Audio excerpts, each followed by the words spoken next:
ஒரு அடர்ந்த காட்டுப்பாதையில் ஒரு வழிப்போக்கன் நடந்து சென்று கொண்டிருந்தான். வெயில் அதிகமாக இருந்ததால் அவன் நிழலை தேடினான். தாகத்தாலும் களைப்பாலும் அவன் தவித்தபோது தூரத்தில் ஒரு பெரிய மரம் தெரிந்தது. அந்த மரத்தின் அடியில் சென்றவனுக்கு ஒரு ஆச்சரியம் காத்திருந்தது. அந்த மரத்தில் இலைகளே இல்லை, வெறும் கிளைகள் மட்டுமே இருந்தன. கிளைகளில் ஒரு சில துணிகள் மட்டும் தொங்கின. ஆனால் ஆச்சரியமாக அந்த மரத்திற்கு அடியில் மிகவும் குளிர்ச்சியான அடர்த்தியான நிழல் இருந்தது. அவன் அந்த நிழலில் அமர்ந்து ஓய்வெடுத்தான். அப்போது அவன் மனதில் ஒரு சந்தேகம் வந்தது. இலைகளே இல்லாத இந்த மரத்திற்கு அடியில் எப்படி இவ்வளவு அடர்த்தியான நிழல் விழுகிறது என்று மேலேயும் கீழேயும் தேடினான். அப்போது தரையில் ஒரு சிறிய கல் இருப்பதைக் கண்டான்.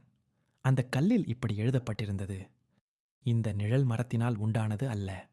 இந்த மரத்திற்கு அடியில் அமர்ந்து ஓய்வெடுத்த பல மனிதர்கள் தங்களுக்கு பின் வருபவர்களும் வெயிலில் இருந்து தப்பிக்க வேண்டும் என்று தாங்கள் கொண்டு வந்த துணிகளையும் இலைகளையும் மேலேயுள்ள கிளைகளில் கட்டிவிட்டுச் சென்றதால் உருவான நிழல் இது. இதை படித்ததும் அவனுக்கு புரிந்தது. அவனுக்கு முன்னால் வந்தவர்கள் சுயநலமில்லாமல் செய்த சிறு சிறு உதவிகள்தான் இன்று அவனுக்கு பெரிய நிழலாக கிடைத்துள்ளது. அவன் கிளம்பும்போது தானும் தன் வசம் இருந்த ஒரு போர்வையை அந்த கிளையில் மற்றவர்களுக்காக கட்டிவிட்டுச் சென்றான். நீதி: நாம் இன்று அனுபவிக்கும் நன்மைகள் பலவும் யாரோ ஒருவர் முன்னர் செய்த தியாகத்தின் பலனே.